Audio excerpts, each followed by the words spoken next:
आता संक्रांत जवळ येत आहेत आणि मग मी स्पेशली त्या छोट्या मुलांसाठी किंवा जे मोठे माणसं पण पतंग उडवतात त्या सगळ्यांना एक सांगू इच्छिते की तुम्ही जो मांजा वापरत असाल ना तो मांजा वापरू नका, कारण की त्या मांजामुळे काय होतं की कोणाच्या जे आकाशात उडणारे पक्षी आहेत त्या पक्ष्यांची प्राणहानी होऊ शकते किंवा एखाद्या मनुष्याची देखील प्राणहानी होऊ शकते. त्यासाठी तुम्ही प्लीज मी सगळ्यांना रिक्वेस्ट करते की तुम्ही अशा पद्धतीचं, हे बघा माझ्या हातामध्ये आहे तशा पद्धतीचा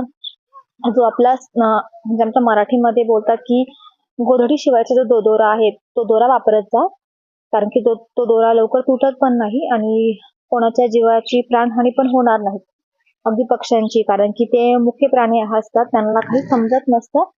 कारण की तो मांजा जो आहे तो आपल्या माणसांना देखील दिसत नाही, तर मग ते तर छोटे छोटे पक्षी आहेत त्यांना कसला दिसणार आहेत आकाशामध्ये. तर प्लीज तुम्ही ही काळजी करत जा